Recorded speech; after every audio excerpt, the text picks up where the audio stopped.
Qatar Airways se venge de Airbus en effectuant une énorme commande de Boeing. Huawei porte plainte contre la Suède après avoir été exclu de son marché 5G. Sony qui achète le studio Bungie à plus de 3,6 milliards de dollars. Carrefour qui investit dans le métaverse et l'Inde qui légalise les crypto-monnaies et les NFT avec une taxe sur ceci. Bonjour et bienvenue dans cette nouvelle vidéo des meilleures actualités de business, investissement, finance sur notre chaîne Light Finance. Alors, si tu n'es pas encore abonné, n'oublie pas de t'abonner, surtout active la cloche de notification pour ne rien rater de nos prochaines vidéos. Alors, laisse-nous un commentaire pour nous dire ce que tu penses de nos vidéos et surtout partage autour de pour faire profiter le maximum. Plus de détails après le générique.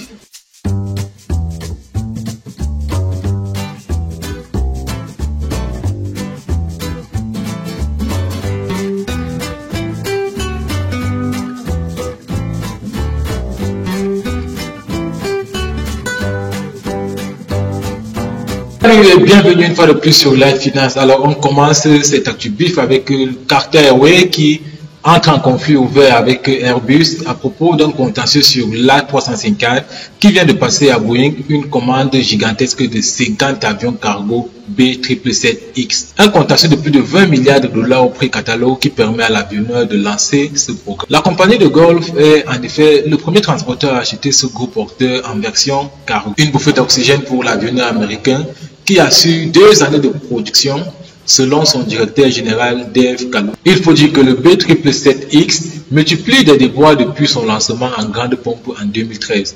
Alors que le premier appareil devait initialement entrer en service en 2020, cela ne se ferait que à partir de 2023. En lançant une version cargo du B777X, Boeing tente de profiter de l'actuelle envolée du fret aérien porté par la montée en puissance du commerce en ligne et la congestion dans le transport maritime. Alors, la compagnie qui a officialisé cet accord à l'occasion d'une visite de l'émir du Qatar à la Maison Blanche a aussi signé une lettre d'intention de 25 appareils 737-10 et indiqué être prêt à commander au total jusqu'à 50 735. Une manière de compenser l'annulation de Airbus d'une commande de 50 A321 NEO en raison d'un conflit entre l'avionneur et la compagnie portant sur l'A350. Qatar Airways déplore en effet des défauts sur l'A350 passagers et plus précisément d'une dégradation de la surface de fuselage. Une partie de sa flotte d'A350 est clouée au sol et la direction a intenté de poursuite devant la justice britannique à l'encontre d'Airbus. Qatar Airways a également refusé de prendre la livraison de plusieurs A350 supplémentaires depuis. En restant dans les poursuites judiciaires, nous entrons dans la seconde actu bif de cette vidéo avec le géant des télécommunications chinois Huawei qui vient d'annoncer avoir porté plainte auprès du groupe de la Banque mondiale contre la Suède en raison de son exclusion du marché 5G lorsque les équipements 5G Huawei ont été définitivement exclus en Suède en juin 2021. L'un des plus hauts cadres européens, Frederiksen, avait dit, je cite, « Nous allons continuer à nous battre pour notre droit d'entrée sur le marché suédois. » L'entreprise chinoise vient de tenir parole. Huawei a donc engagé une procédure internationale d'arbitrage auprès du groupe de la Banque centrale. Il s'agit de la principale institution compétente en cas de conflit entre un État et une entreprise au cours d'un traité d'investissement international. Dans un communiqué relayé par l'AFR, Huawei explique que la décision des autorités suédoises de discriminer Huawei et de l'exclure du déploiement de la 5G apporterait un préjudice important à l'investissement de Huawei en Suède en violation des obligations internationales de la Suède. L'affaire est liée au mouvement de l'interdiction de l'entreprise chinoise des réseaux 5G initié par l'administration Trump en 2018 par les États-Unis. Trump disait qu'en passant par Huawei, le gouvernement chinois pourrait espionner, voire paralyser le réseau 5G par ses appareils. Cette affirmation avait été fermement niée par le géant de télécommunications qui est le leader mondial sur le marché. Dès 2021, Huawei avait déjà attaqué la Suède devant un tribunal local, mais sans succès. La justice suédoise, sans surprise, a confirmé la décision de l'exclusion de Huawei sur le marché suédois. Alors, en réaction, la Chine a menacé de contre-attaquer en limitant, voire en interdisant le numéro 2 mondial des équipements 5G à l'entreprise suédoise Ericsson. Huawei réclame aujourd'hui près de 500 millions d'euros de dommages et intérêts devant le groupe de la Banque centrale. Et on passe à la troisième actu bif du jour avec l'entreprise japonaise Sony qui vient d'annoncer le rachat du studio Bungie pour 3,6 milliards de dollars. Quelques jours seulement après l'officialisation du rachat d'Activision Blizzard par Microsoft, Sony répond avec cette acquisition. Jim Ryan, le PDG de Sony Interactive Entertainment, a cependant affirmé qu'il ne s'agissait pas d'une riposte à son concurrent, en argumentant qu'une telle opération était l'aboutissement de plusieurs mois de négociations. Avec Bungie, Sony offre avant tout la licence Destiny, qui perdue depuis 2014 et dont le deuxième épisode paru en 2017 existe grâce à une multitude d'extensions. Alors, ce jeu qui est régulièrement mis à jour dispose d'un potentiel certain à long terme.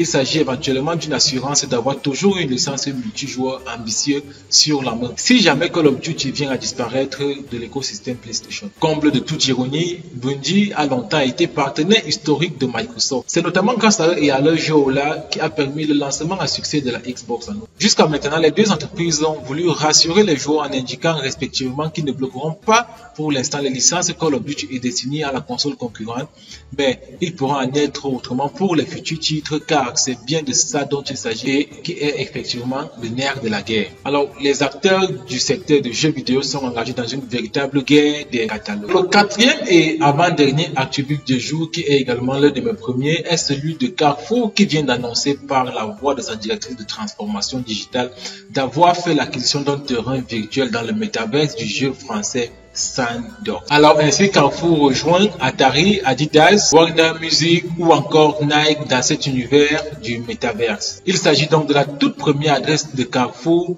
dans le métaverse. Alors le géant de la distribution a choisi Sandbox pour expérimenter et comprendre les évolutions du retrail de la consommation qui sont à venir. Carrefour veut donc suivre les pas du géant américain Walmart qui a annoncé le mois dernier la même chose. Plusieurs hypothèses sont sur la table de Carrefour, notamment l'ouverture possible d'un supermarché virtuel et la vente de produits virtuels certifiés sous forme de NFT. Alors, sachant que Sandbox propose sa propre crypto-monnaie appelée le SAN, ceci pourrait être une opportunité pour les investisseurs de crypto-monnaies. Alors, pour info, Sandbox est une plateforme virtuelle à mi-chemin entre le Minecraft et les simulateurs Second Life, avec la particularité d'utiliser la technologie blockchain qui permet notamment d'authentifier et de propriétariser les différents éléments du jeu. Sandbox se différencie des autres plateformes existantes de par son caractère ouvert. En effet, au sein du Metaverse, le contenu, l'économie et même la gouvernance sont entre les mains des joueurs, des créateurs et des utilisateurs qui contribuent au monde virtuel. C'est avec beaucoup d'intérêt que je suis ce projet et j'aimerais bien voir jusqu'où ira Carrefour avec ce projet de Metaverse. Alors, et nous finissons avec le cinquième et le dernier attribut du jour qui est voilà une information très capitale pour les amateurs des crypto-monnaies. Alors, il s'agit donc de l'Inde qui officiellement a légalisé l'usage de la crypto-monnaie et des NFT en souhaitant notamment taxer les revenus perçus par ceux-ci. Alors, en novembre dernier, un projet de loi fut proposé par le Parlement indien afin d'interdire les crypto-monnaies. Cette proposition de loi démontrait notamment l'intérêt du pays pour développer une monnaie numérique de banque centrale comme alternative aux crypto-monnaies plus courantes. Cependant, le 31 janvier 2022, Nirmala Sitharaman, ministre des Finances de l'Inde, a finalement annoncé plusieurs mesures pour tenter de réguler sans interdire le secteur de la crypto-monnaie dans le pays, qui inclut la création de cette monnaie numérique. Premièrement, une taxe de 30%, elle est assez élevée, il faut le dire, sur les revenus provenant sur les transferts d'actifs numériques virtuels sous forme de déduction à la source directement depuis les plateformes d'échange. Par exemple, Wizirix, qui est la principale plateforme indienne, a déclaré que son volume annuel de transactions dépassait les 43 milliards de dollars, soit une croissance de plus de 1735% par rapport à 2020. Une menace financière énorme qui est jusqu'à maintenant échappée aux taxes étatiques. La Banque centrale indienne introduira également une monnaie numérique dite roupie numérique. Selon la ministre des Finances, l'introduction de cette monnaie numérique donnera un grand coup de pouce à l'économie numérique indienne et contribuera également au système de gestion des devises plus efficace et moins cher. À noter que cette loi légalise l'usage des crypto-monnaies mais n'en rend aucune légale, tel que cela a été fait au Salvador avec le Bitcoin. Ceci dit, les risques d'investir dans une crypto-monnaie reviennent toujours à l'investisseur et le gouvernement n'est pas responsable des arnaques ou alors des fermetures d'une crypto-monnaie ou d'une autre. Anyways, merci d'être resté jusqu'à la fin de cet épisode de l'ActuBif, le meilleur de l'actualité business, investissement, finance que nous vous proposons sur notre chaîne Live Finance. Alors, dites-nous en commentaire ce que vous pensez, en particulier de la légalisation de la crypto-monnaie et des NFT en Inde. Contrairement à d'autres pays qui, jusqu'ici, s'acharnent à l'interdiction des crypto-monnaies. Alors, une fois de plus, si tu n'es pas abonné, n'oublie pas de t'abonner, surtout active la cloche de notification pour ne rien rater de nos prochaines vidéos. Sur cette chaîne, nous parlons des crypto-monnaies, d'investissement en ligne, de bourse de trading et de tout ce qui concerne l'économie digitale. Nous vous présentons également des opportunités qui pourront arrondir vos fins de mois. Car, comme on dit chez nous, vous savez déjà, l'argent, c'est le nerf de la guerre.